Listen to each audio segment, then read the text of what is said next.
Sir जो पहले लिया था ना सर, हाँ, उसमें भी कम थी आवाज। किसमें? ये पीछे तो वाले? पिछली दफा लिया था ना सर, अच्छा पिछला लेक्चर, उसमें अच्छा। भी आवाज आवाज कम। तो वो देखिए, आवाज़ आपके पास आ रही होती है, अगर आपको कम आ रही हो तो आप मुझे फ़ौरन टोक दें। ये कभी कभार जो माइक होता है वो आगे पीछे होता है, तो उस वजह से आवाज़ कम कम ज़्यादा हो जाती है। तो आप कुछ सवाल पूछने वाले थे मुझसे? सर वो सवालात तो रात को मैंने पूछा था सर, लेकिन अभी वो आप स्क्रीन शो करके अगर समझा दें तो बेहतर होगा। क्या क्या चीज़? एक second. OneNote, OneNote वगैरह।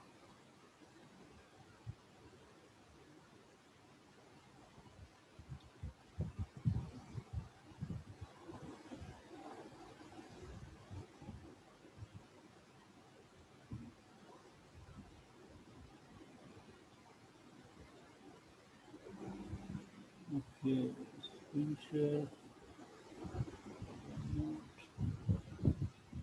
ओके, देखिए, ये जो आप मुझसे पूछ रहे थे, देखिए याद रखिए, मतलब आप मैथमेटिक्स में ये हायरार्कियल स्ट्रक्चर को एक आप जहन में रखिएगा। फिर आपको ये जो आप छोटी क्लासेस में चीज़ें कर रहे होते हैं वो आपको समझ में आएंगी।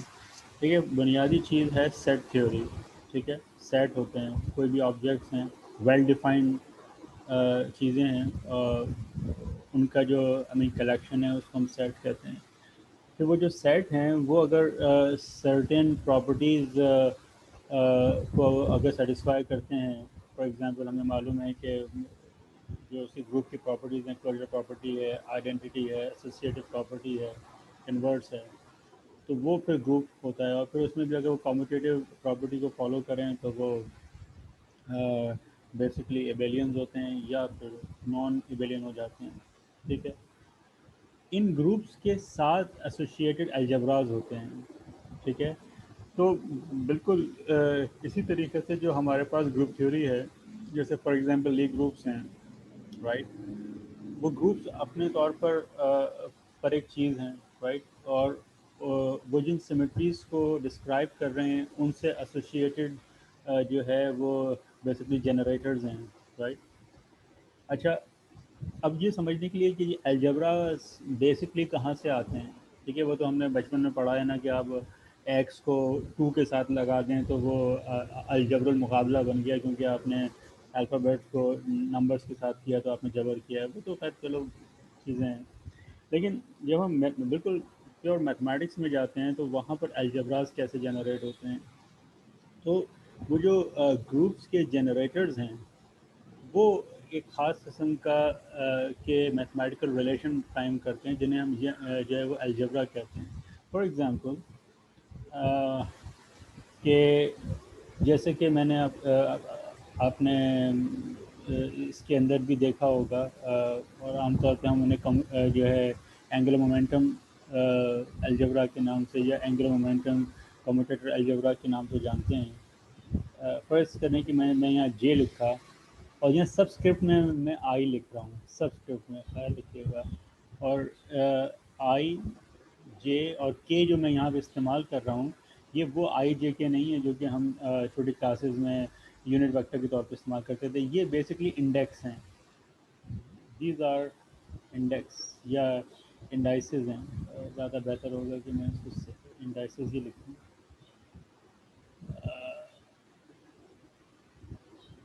इंडाइसेस हैं, and they run from 1 2 and 3। ठीक है, तो जे आई कॉमा जे जे, ठीक है, इनका जो कॉम्यूटेटर है वो बेसिकली, चूँकि मैंने जैसे कहा कि हम क्वांटम मैकेनिक्स कर रहे हैं तो हमें और कई चीज़ों का ख्याल करना पड़ता है कि हमने आई लगाया कि ताकि ये हर्मिशन बन जाए, एच कट डायमेंशनल एनालिसिस की वजह से आ रहा है। बाकी ये एप्सिलॉन आई जे के जे के ये है। और ये जो एप्सिलॉन आई जे के है, इसका एक नाम है, अगर आप लोग मैथमेटिकल फिजिक्स पढ़ रहे हैं तो आप समझ गए होंगे कि ये एप्सिलॉन आई जे के क्या चीज़ है। कभी देखा है आपने ये एप्सिलॉन आई जे के? अगर ये ये तीन, टेंसर तो नहीं है? किस किस्म का टेंसर है, क्या नाम है इसका?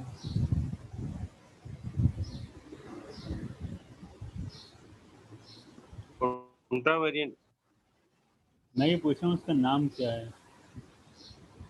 कौन वेरिएंट सर, कौन वेरिएंट? यार वो तो टाइप होती है ना, मैं नाम पूछ रहा हूँ। नाम नहीं। नहीं यार, ऐसा तो ना करो भाई। अब वही वाली बात है कि यार, मैं कहूँ कि तुमने इलेक्ट्रोमैग्नेटिज्म पढ़ी हुई है, और अब तो तुम टेंसर्स भी पढ़, टेंसर तो ख़त्म कर लिए होंगे ना तुम लोगों ने। जी sir. This is called as Levi Civita tensor. Levi Civita एक इटालियन मैथमेटिशियन था, और आप समझेंगे इतना पावरफुल किस्म का मैथमेटिशियन था कि आइंस्टाइन कहा करता था कि इटली में जो है वो वीनस है और लेविचेविटा है। You can imagine. एनीवे, तो ये जो लेविचेविटा सिंबल्स हैं ये बड़े काम के हैं। ये जैसे आम हालात में आपने ये क्रॉनिकल डेल्टा पढ़े होंगे, डेल्टा आई जे, ठीक है। उसमें क्या होता है कि अगर फॉर एग्जांपल मेरे पास आई बराबर है जे के, तो बल्कि मुझे इस तरह लिखना चाहिए इसको, इसका नॉर्मल अंदाज़ है लिखने का, वो ये कि it is one when i is equal to j, ये जिसको हम ऑर्थोगोनैलिटी कंडीशन कहते हैं, and it is zero when i is not equal to j. यही होता है ना, जिसको हम ऑर्थोगोनैलिटी कंडीशन कहते हैं।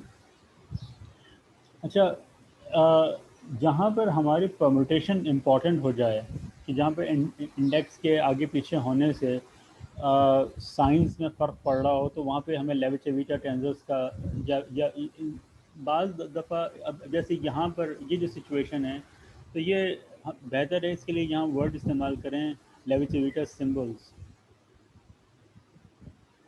वरना मैथमेटिक्स में हम इनको जो है वो लेवी चवीदा उससे, आई मीन बेहतर हो कि हम इसको लेवी चवीटा टेंसर्स होते हैं ये, और ये टेंसर्स दोनों तरह के हो सकते हैं, कॉन्ट्रावेरिएंट भी हो सकते हैं और कोवेरिएंट भी। मिसाल के तौर पे अगर ये आई जे के इस तरह लिखा हुआ हो, तो ये आपको मालूम है कि ये कॉन्ट्रावेरिएंट है, ठीक है। और अगर ये इस तरह लिखा हुआ हो आई जे के, तो ये कोवेरिएंट है, ठीक है। लेकिन ये नॉर्मली जहाँ हमारा वास्ता फॉर एग्जांपल, और ये जो मैं आपको बताने वाला हूँ ना, ये क्यों गड़बड़ हुई है कि आपको ये चीज़ें नहीं पता हैं कि आपने वेक्टर आइडेंटिटीज़ जो है ना वो बिल्कुल बच्चों वाले तरीक़ों से आपने प्रूफ की हैं। जो इसका ज़्यादा अच्छा तरीका होता है वो ये होता है कि कंपोनेंट फॉर्म में हम इसको सॉल्व करें। मैंने एक दफ़ा जो मेरे ख्याल से बैच गुजर गया, पास आउट हुआ है, उनको मैंने एक दफ़ा जी आर पढ़ाने से पहले या क्लासिकल मैकेनिक्स पढ़ाने से पहले मैंने इस तरह की चीज़ें उनको समझाई थी कि ये जो आपकी बहुत ही सिंपल वेक्टर आइडेंटिटीज़ होती हैं, जो आप चार चार पाँच पाँच लाइनों में सॉल्व करते हैं, वो अगर आप ये कंपोनेंट फॉर्म में सॉल्व करें तो वो 2 लाइनों में हो जाती हैं। एनीवे, तो मतलब हम इन्हें इस तरह से भी इस्तेमाल करते हैं, राइट। और बाज़ दफ़ा हम उसको इस तरीके से लेविचेविटा सिंबल्स के तौर पे भी इस्तेमाल करते हैं, जहाँ पे कि हम हमारे लिए ऑर्डर ऑफ आई जे के बहुत इंपॉर्टेंट हो जाए। मिसाल के तौर पे जैसे यहाँ पर है, अब यहाँ पर जो एप्सिलॉन आई जे के है, इसका क्या मतलब है? इसका मतलब ये है कि इट इज़ इक्वल्स टू 1, -1 और 0 व्हेन ये जो आप आई जे के है, इसको आप जो है इवन परम्यूटेशन करें इसकी, for even permutation, oh not even, हाँ नहीं सॉरी, ये इवन परम्यूटेशन, और ये आएगा उस वक्त जब आप उसके और परम्यूटेशन करें। मैं आपको मतलब बताता हूँ उसका क्या मतलब है। परम्यूटेशन, और ज़ीरो उस वक्त होगा परम्यूटेशन ऑफ आई जे के, क्योंकि यही है ना, आई जे के हैं। और ये ज़ीरो उस वक्त होगा कि जब एनी ऑफ इधर आई इक्वल्स टू जे और आई इज इक्वल्स टू के और जे इज इक्वल्स टू के, कोई भी एक अगर बराबर हो जाए तो ये ज़ीरो हो जाते हैं। ठीक है, इसका मतलब क्या है? इसका मतलब ये है कि देखिए ये मैंने यहाँ आई जे के लिखा हुआ है। इसका मतलब ये है कि अगर फर्ज करें कि मैं यहाँ पर वन, मैं आई को वन ले सकता हूँ और जे को मैं टू ले सकता हूँ, तो ये इक्वेशन ये बता रही है कि इसकी वजह से क्या होगा, ये आई H cut epsilon one two three हो जाएगा। तो यहाँ पर जो के के साथ है तो ये थ्री हो गया, तो ये simply I H cut J three हो गया। ठीक है, तो ये तो सिंपल है, यानी कि वन टू थ्री है तो ये सिंपल वन है, ये पूरी चीज़ वन हो गई। बट अगर मैं यूँ करूँ कि यहाँ पर मैं टू ले आऊँ और यहाँ पर वन करूँ, ठीक है, तो ये मैं ऑड परम्यूटेशन, मैंने सिर्फ एक को एक दफ़ा मैंने चेंज किया है, तो उसकी वजह से क्या होगा कि अब यहाँ पे माइनस वन आ जाएगा और यहाँ पे ये रहेगा। तो ये क्योंकि हमने यहाँ थ्री को तो थ्री रहने दिया है ना, लेकिन चूंकि हमने यहाँ पर बल्कि चले मैं इसको एक स्टेप नहीं खाऊं, मैं इसको इस तरह लिखूं कि now it is like two one three j three. उसकी वजह से क्या होगा कि I H cut minus one times j three, इसका मतलब है कि ये आई एच कट माइनस के साथ आई एच कट जे थ्री, ये यूँ हो गया। यानी कि अगर हम वन को एक्स और टू को वाई और थ्री को जेड आइडेंटिफाई करें, इसका मतलब ये है कि मैं जब जे एक्स कॉमा जे वाई का कम्यूटेटर खोलूँगा तो मुझे जे जेड मिलेगा, लेकिन अगर मैं जे वाई को पहले ले जाऊँ और जे एक्स को बाद में लाऊँ तो मेरे पास जो है वो माइनस तो आएगा लेकिन जे थ्री के साथ आएगा। और इसको आप अगर कंपेयर करें, आप कोई अच्छी किताब उठाएं, मेरे ख्याल से आप लोगों ने आर्फकिन तो देखी होगी, बहुत मशहूर मैथमेटिकल फिजिक्स की किताब है। तो जब हम for example A cross B लिखते हैं ना, ए क्रॉस बी, इसका एक तरीका तो ये है कि आप इसको वो जो होता है डिटर्मिनेंट फॉर्म में लिखें, ये लिखें, वो लिखें, जो चाहे भी लिखें आप, इट डजेंट मैटर। इसका आसान तरीन तरीका ये होता है इस तरह की चीज़ों को सॉल्व करने का, जो कि ज़्यादा हैंडी होती हैं, कि ए क्रॉस बी का मतलब ये है कि ए आई बी जे एप्सिलॉन आई जे के, या ये कह लीजिए, हाँ एक सेकेंड, लेट मी थिंक, क्योंकि बहुत दिन हो गए हैं मैंने, ओके राइट, इसको मैं यूँ लिख देता हूँ, सॉरी, इसको इसको यूँ लिखते हैं कि इसका जवाब फॉर एग्जांपल सी है ना, इसका जवाब सी है। ठीक है, तो इस सी को आप लिख सकते हैं इस तरह, देखिए ए आई बी जे, अब चूँकि हम कंपोनेंट ले रहे हैं तो वेक्टर लिखने की ज़रूरत नहीं है, एप्सिलॉन आई जे के सी के। तो ये और ये इक्वेशन इक्वलेंट हैं। तो ये जो मैं कह रहा था ना कि ये जो आप जनरेटर के साथ प्ले कर रहे हैं वो एक तरह का क्रॉस प्रोडक्ट है, तो उसकी उसकी जो वजह है वो बेसिकली ये है, राइट। तो ये जो क्रॉस प्रोडक्ट आप इस तरह लिख रहे हैं, इसको इस तरीके से भी लिखा जा सकता है।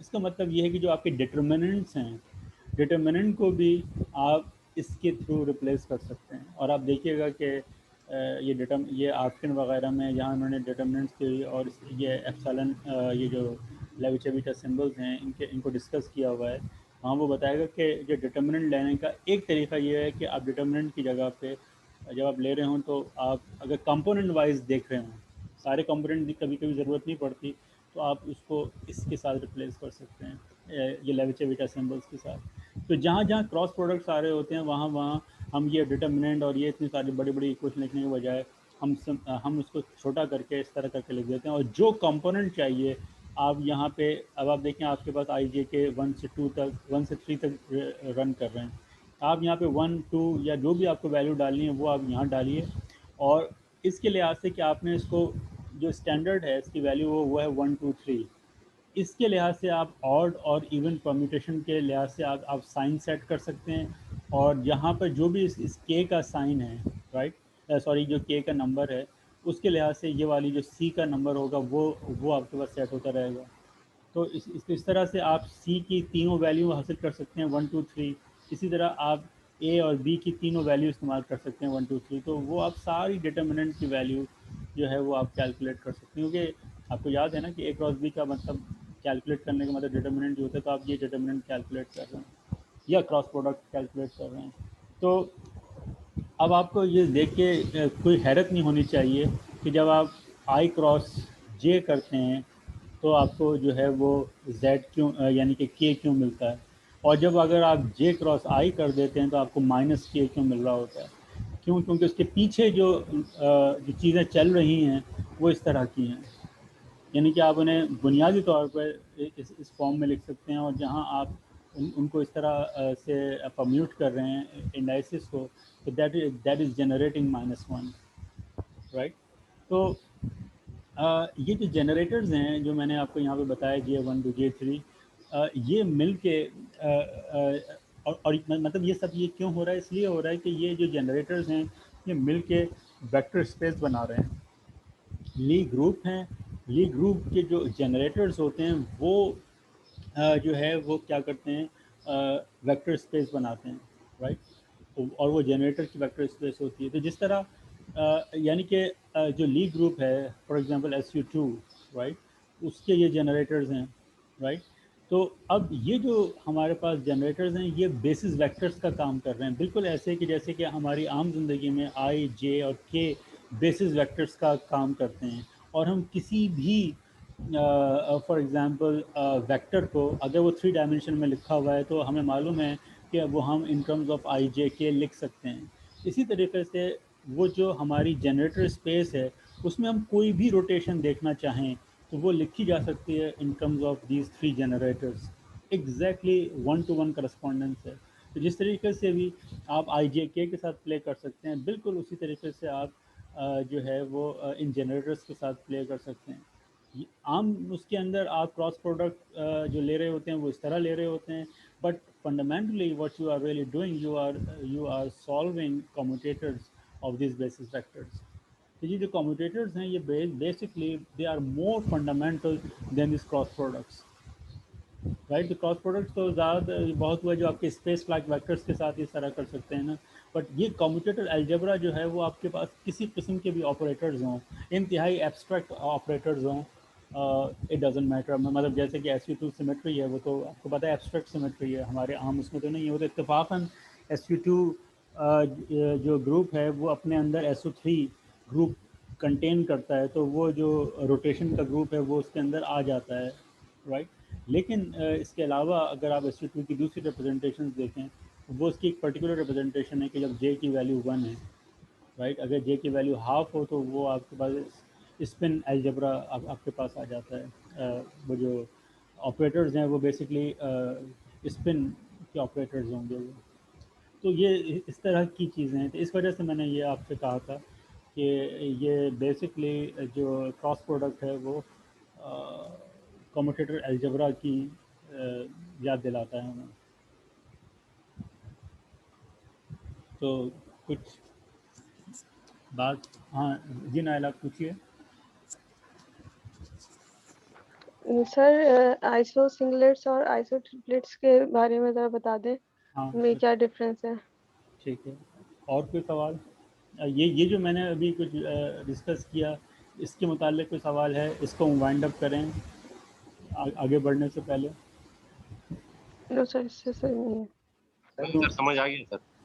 सर ये लेविटा में सर ये इवन परम्यूटेशन और ऑड परम्यूटेशन है ये हाँ, सर, तो वो या तुम इसमें ये है ना कि तुम इसको कितनी सर हम एंटी सिमेट्रिक कहते हैं ना। बिल्कुल एंटी सिमेट्रिक, ये टोटली एंटी सिमेट्रिक टेंसर है, ये टोटली एंटी तो सिमेट्रिक। सर इवन परम्यूटेशन मतलब कैसे बनेगा इसका? इवन परम्यूटेशन ये देखो, तुमने 2 3 को चेंज किया मिसाल के तौर पे, जैसे कि यहाँ पर है ना, यहाँ तुमने 2 और 1 को चेंज किया है, सही है। अब अगर तुम 2 1 के बाद तुम इसको 3 को 1 की जगह लिया हो, 1 को 3 की जगह लिया हो, तो ये तुमने 2 दफ़ा चेंज किया है, तो अब ये -1 होकर +1 हो जाएगा। फिर डेफिनेटली फिर तुम्हें लेफ्ट हैंड साइड पे भी जो जे हैं उनकी भी तो चेंज करनी पड़ जाएगी, फिर तुम्हें 2 1 के बजाय 2 3 लिखना पड़ेगा, और उससे जवाब तुम्हारे पास आएगा 1 आएगा। तो ये एग्जैक्टली किसके बराबर होगा? ये ऐसे ही होगा कि तुम जे क्रॉस के ले रहे हो, यानी कि सॉरी हाँ ये वाला, इसमें जे क्रॉस के ले रहे हो तो तुम्हारे पास आई आ रहा है। Yes sir. सर मतलब इसके अंदर अगर हमने 2 दफा चेंजेस किए तो उसको हम even permutation. Yes yes yes. Yes sir. Okay, thank you sir. ये 3 में इतना ज़्यादा प्रॉब्लमेटिक नहीं होता है, लेकिन जब हम जनरल रिलेटिविटी करते हैं या 4 डायमेंशनल वेक्टर से हमारा वास्ता पड़ता है, जहाँ पे कि 4 इंडाइसेस इंपॉर्टेंट हो जाते हैं, तो वहाँ ज़रा हमें ज़्यादा गौर करना पड़ता है, क्योंकि एक सिंबल को रोके रखने की आपके पास गुंजाइश होती है ना। तो वहाँ पे जब आप सिंबल्स को कम्यूट करते हैं तो वहाँ थोड़ा सा ज़्यादा आंखें खोल के रखनी पड़ती हैं। ये चूँकि 3 हैं तो इसमें इतनी ज़्यादा प्रॉब्लम नहीं होती है, जिससे सिंपल होता है। लेकिन इन प्रिंसिपल जब आप अगले कोर्स में जनरल रिलेटिविटी में आप देखेंगे कि हमारा वास्ट आंसर पड़ता है, तो वहाँ पे 4 इंडाइसेस लिखे हुए होते हैं। तो अब वो 4 के 4 इंडाइसेस जो हैं वो 0 से 3 या 1 से 4 समझ लें, वो रन कर रहे होते हैं। तो वहाँ हमें कम्यूट करते वक्त आंखें खोल के रखनी पड़ती हैं। सर वो जो 4 हमारे पास इंडेक्सेस होती है तो उसको हम लेविटिविटा के थ्रू हाँ एक्सटेंड करते हैं या नहीं, वो भी कोई और रूल? वो लेविचेविटा ही हैं। वो तो सिर्फ 3 डायमेंशन 4 डायमेंशन का फ़र्क होता है। मैं आपको मशवरा दूंगा कि जो ग्रिफिथ की किताब है उसको बहुत गौर से पढ़ें, बहुत अच्छी किताब है।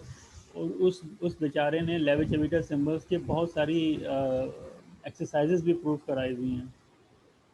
उनको देखें। हम लोग जब कायदर यूनिवर्सिटी गए और हमने अल्फाडायनामिक्स का कोर्स लिया, तो वो जो साहब हमें जैक्सन से पढ़ा रहे थे, वो उन्होंने हमें ये कहा कि भाई ये सिंबल्स की बजाय ये इस तरह की बड़ी बड़ी डेरिवेशन करने के बजाय कंपोनेंट वाइज करना सीखो। तो फिर हमें पता चला कि ये सर कंपोनेंट वाइज तरीका जो है सबसे बेहतर है। सर ये काफी एब्स्ट्रैक्ट मैथमेटिक्स है, मतलब बहुत ये टाइम लगता है इसके एक एक। हाँ, तो अब आप छोटी क्लास में थोड़ी हैं कोई। अब वो बचपन में आप नेकर पहनते थे, वो अब तो आपको फिट नहीं आएगी ना, अजीब सा लगेगा ना। सर मेरा मतलब ये है कि मतलब एक दफा देख लेंगे, बाद में जब आप देख लेंगे इसे लगता है कि मैंने कभी देखा ही नहीं है इसे। नहीं ऐसा होता है कि ये देखिए वही वाली बात है कि आपकी फेमिलियरिटी कितनी है। जब अब मुझे थोड़ा सा ये चीज़ें इसलिए थोड़ा रहती हैं क्योंकि मैं मतलब सिर्फ पीएचडी करके खामोश नहीं बैठ गया। मैं मुसलसल रिसर्च के अंदर इन्वॉल्व हूँ। तो आए दिन आपको पता है रिसर्च में तो हर रोज़ एक नई चीज़ से वास्ता पड़ता है आपका। तो अगर आप पुरानी चीज़ें इस तरह भूलते रहें तो फिर आप आगे नहीं बढ़ सकते ना। तो वो थोड़ी बहुत कुछ चीज़ें ध्यान से निकल भी जाती हैं, लेकिन हमें इतना पता रहता है कि यार ये चीज़ उस फलां किताब में दी हुई है, या ये चीज़ फलां आदमी ने एक पेपर में लिखी है, तो वो ढूंढ के निकल आती हैं और काम चलता है। लेकिन हर वक्त हर चीज़ दिमाग में नहीं रहती है। लेकिन ये कि हमारे टीचर क्या करते थे, कम से कम तुम्हारी मेमोरी इतनी होनी चाहिए कि तुम्हें ये बताओ कि कौन सी चीज़ किस किताब में लिखी हुई है, कहाँ से मिल सकती है। तो मैं इतनी तो मिनिमम मेमोरी पे चलता हूँ, वो काम आ सही है जाता सर। है। तो जितनी ज़्यादा किताबें पढ़ते हैं आप देखते हैं तो आपका फ़ायदा होता है। अब तो किताबें मुफ्त मिल जाती हैं आपको इंटरनेट पे, तो अब तो कोई मसला होना ही नहीं चाहिए। और फिर नेट पे मिल जाती हैं, फिर इतने लेक्चर्स अवेलेबल हैं। एनीवे अब ये सवाल मुझसे पूछ रही थी नायला कि ये क्या चीज़ है ट्रिपलेट और सिंगलेट। देखिए असल में क्या होता है, ये भी बुनियादी तौर पे हमारे पास ग्रुप थ्योरी से चीज़ें आती हैं। मिसाल के तौर पे देखिए आप लोगों ने ये थोड़े से पार्टिकल फिजिक्स की चीज़ें देखी कि पार्टिकल को हमने डिस्ट्रीब्यूट किया हुआ है। फॉर एग्जांपल अगर आपने चैप्टर 1 काफ़ी गौर से पढ़ा हो या उसके अलावा भी कुछ चीज़ें देखी हों, तो आपने देखा होगा कि हम जैसे कि क्वार्क्स हैं या लेप्टॉन्स हैं, हम उन्हें इस तरह की फॉर्म में लिख रहे हैं, दो दो की फॉर्म में, जैसे अप और डाउन। ठीक है। इसी तरह हम चार्म और स्ट्रेंज और टॉप और बॉटम इस तरह लिख रहे होते हैं। और इस तरह अगर हम लेप्टॉन्स में आएँ तो लेट से इलेक्ट्रॉन न्यूट्रिनो इलेक्ट्रॉन, और ये नियॉन न्यूट्रिनो और नियॉन, और ये टाओ न्यूट्रिनो और टाओ, इस तरह से लिख रहे होते हैं। और आपने कहीं अगर पढ़ा हो तो आपको ये ध्यान में होगा कि हम इन्हें डबलेट्स कह रहे होते हैं, राइट। देखिए डबलेट्स जो हम लिख रहे हैं और कह रहे हैं, इसका मकसद क्या है? इसका मतलब ये कि हम जब भी हम ये वर्ड इस्तेमाल करते हैं ना, डबलेट्स या ट्रिपलेट्स या सिंगलेट, हम लाजमी तौर पे हमें चाहिए कि हम ये बताएं कि अंडर व्हाट सिमेट्री या अंडर व्हाट कंडीशन।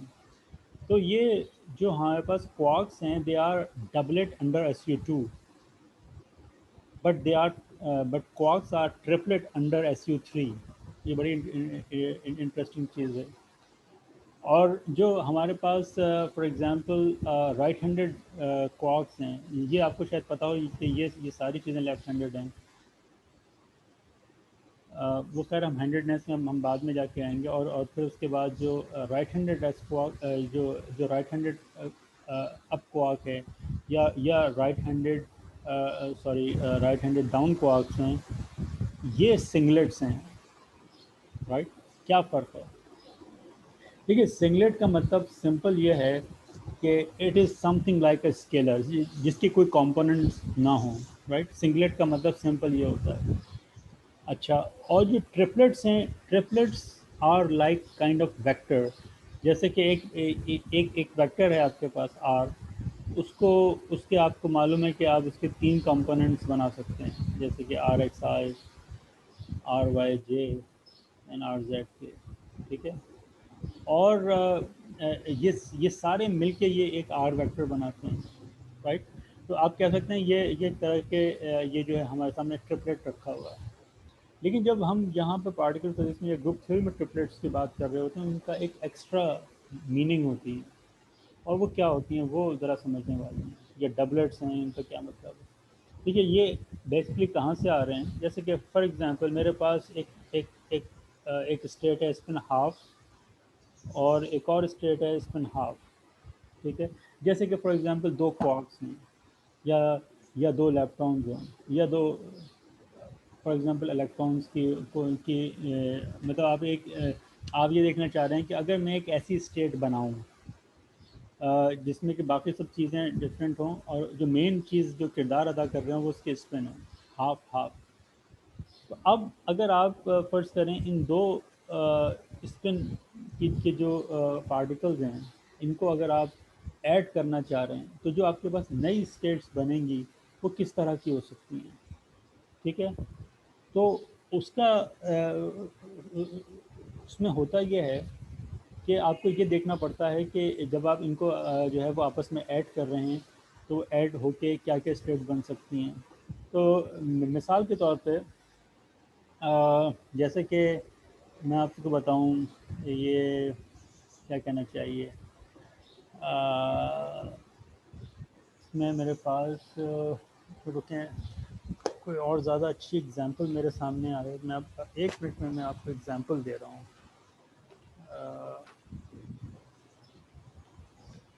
इसको हम ऐड कर लें, और ऐड करके हम कोई चीज़ बना दें इससे, जिसे हम एडिशन ऑफ एंगुलर मोमेंटम कहते हैं।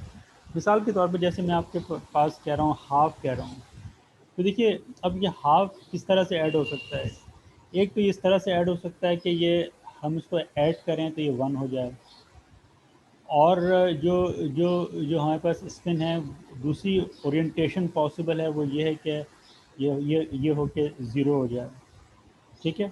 तो उसका मतलब ये है कि हमारे पास ऐसी स्टेट्स हो सकती हैं कि ये जो मतलब ऐड होने के बाद जो आ रही होंगी वो ऐसी स्टेट होंगी कि जिनकी के ओवरऑल स्पिन या कंबाइंड स्पिन जो है वो या तो 1 होगी या फिर 0 होगी, राइट। अच्छा, अब ये जो 1 जो हमारे पास आ रही होगी ना, 1 का मतलब क्या है।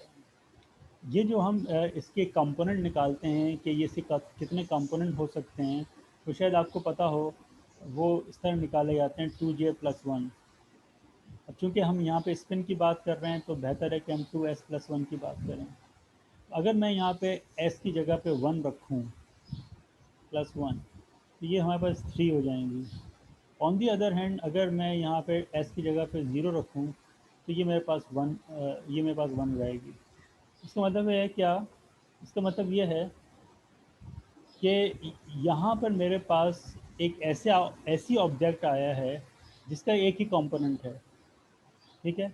और यहाँ मेरे पास एक ऐसा ऑब्जेक्ट आया है कि जिसके 3 कंपोनेंट हैं। right? So this single thing which I got is called as singlet, ठीक है। और ये जो मेरे पास वन आया है इसकी जिसके 3 कंपोनेंट हैं इसको हम ट्रिपलेट कहते हैं, ठीक है। अच्छा, इसका मतलब क्या है? इसका मतलब ये है कि देखिए इसके 3 कंपोनेंट हैं, या ये समझ लीजिए कि मेरे पास एक एक ऐसा कॉलम वेक्टर है कि जिसके ये तीन कंपोनेंट्स हैं, ठीक है। ट्रिपलेट का मतलब ये है कि जो मेरे पास लोअरिंग और रेजिंग ऑपरेटर्स हैं, मैं उसके ज़रिए से यहाँ और यहाँ से यहाँ तक जो है वो जा सकता हूँ। सिंगलेट बिल्कुल डिफरेंट है, इसके साथ मैं कुछ भी नहीं कर सकता, राइट। ये अपनी जगह है, ना ये ऊपर जा सकता है ना ये नीचे आ सकता है। लेकिन जो मेरे पास एक ट्रिपलेट स्टेट है उसके जो तीनों जो समझें कंपोनेंट्स हैं उनकी सिमिलर प्रॉपर्टीज़ हैं, ठीक है। और सिमिलर प्रॉपर्टीज़ होने की वजह से क्या है कि उनको आपस में आप एक ट्रांसफॉर्मेशन से जोड़ सकते हैं, ठीक है। This is why we call them triplet. आप लोगों ने एंगुलर मोमेंटम अलजेब्रा को किस हद तक देखा हुआ है? ये जो इसके सारे जिम्नास्टिक्स होती हैं एंगुलर मोमेंटम अलजेब्रा की, आपने कभी लोअरिंग और रेजिंग ऑपरेटर्स वगैरह पढ़े हैं? No sir. कभी भी नहीं पढ़े? No sir. ये तो बड़ा मसला है। सर लोअरिंग राइजिंग हमने पढ़ा था सर में, थ्योरेटिकल मेथड में था। इसमें मैथमेटिकल मेथड्स सर में मतलब पढ़ा है सर में, हमने पढ़ा है लेकिन एग्जैक्टली याद नहीं। मेरा मतलब कहने का ये है कि यार क्या से बताऊँ मैं, क्योंकि देखो होता ये है कि ये आप लोग जो मुझसे सवाल कर रहे हैं ये आता है under the heading of addition of angular momentum. अगर आपने लेक्चर्स उसमें देखे हों या आपने किताब देखी हो कि हम दो पार्टिकल्स हैं, और देखिए ये जो सारी चीज़ें हम और भी देख रहे हैं ना, ये बेसिकली इस वक्त आता है कि जब आप कोई ऐसी स्टेट देखना चाह रहे हैं कि जिसमें आप दो पार्टिकल्स की एंगुलर मोमेंटम को ऐड कर रहे हैं। अच्छा, वो angular momentum total angular momentum भी हो सकती है, वो सिर्फ एंगुलर मोमेंटम भी हो सकती है, और वो सिर्फ स्पिन भी हो सकती है। In most of the cases जो है वो हमारा वास्ता ज़्यादातर स्पिन से पड़ता है, ठीक है। तो और ज़्यादा एलेबोरेट करने के लिए लोग एंगुलर मोमेंटम जो अलजेब्रा है उसकी वो मिसाल ज़्यादा देते हैं। यहाँ पर मैं आपको देता हूँ। मुझे नहीं मालूम कि मैंने आपके साथ वो शेयर की है किताब, ये इसकी जो है जेटली की। जेटली का 5वां जो चैप्टर है वो पूरा एंगुलर मोमेंटम के ऊपर है। लेट मी, अगर मेरे पास हो तो मैं आपके साथ अभी क्विकली आपको दिखाता हूँ कि व्हाट आई रियली मीन। तो ये जो ट्रिपलेट स्टेट्स होती हैं ये वो स्टेट्स हैं कि जिनको आप यूजिंग लोअरिंग और रेजिंग ऑपरेटर आप आपस में कनेक्ट कर सकते हैं, ठीक है। Why? Because they have the same property, same symmetry property, right. तो इस वजह से हम उन्हें जो है वो ट्रिपलेट कह रहे हैं। ये इसी तरह डबलेट्स होते हैं, राइट, कि जहाँ पर जिसमें मौजूद जो स्टेट्स हैं, अब आप उन्हें स्टेट्स कह लें या हम उन्हें आमतौर पर पार्टिकल्स जो है कह लेते हैं। I mean they have the same properties in some. इसी वजह से मैंने कहा ना कि हम इसको कह रहे हैं कि अंडर डबलेट्स हैं ये या ट्रिपलेट्स हैं अंडर वॉट सिमेट्री। तो ये अंडर SU3 सिमेट्री, क्योंकि हर क्वार्क के आपको पता है कि एक क्वार्क जो है उसके 3 कलर्स हो सकते हैं। So that's why it is triplet under SU3। लेकिन ये डबलेट है अंडर SU2, क्योंकि SU2 जो है उसका ताल्लुक़ है इसके साथ वीक फोर्स के साथ, ठीक है। और उसमें हम जिस तरह चार्जेस को असाइन कर रहे हैं वो बिल्कुल डिफरेंट है जो कि SU3 से है। तो यही जो क्वार्क्स हैं वो डबलेट्स हैं under SU2, but they are triplet under SU3, ठीक है। तो हम जब भी डबलेट या ट्रिपलेट की बात करते हैं खासतौर पर पार्टिकल फिजिक्स में, हमारा मकसद ये ज़रूर होता है कि हम जो है under what symmetry we are calling them triplet और सिंगलेट, राइट। लेकिन एटॉमिक फिज़िक्स में भी आपका वास्ता इस तरह के ट्रिपलेट्स से और उससे पड़ता है, सिंगलेट से या डबलेट से। तो वहाँ हमारा मकसद सिंपल जो उनकी स्पिन होती है वो मतलब होता है, और कोई मतलब नहीं होता, क्योंकि एटॉमिक लेवल के ऊपर तो बाकी और कोई चीज़ विजिबल नहीं है। जो चीज़ विजिबल है वो सिर्फ और सिर्फ, यानी कि जो आप कह सकते हैं कि जो चीज़ आपके काम की है वो सिर्फ और सिर्फ स्पिन है।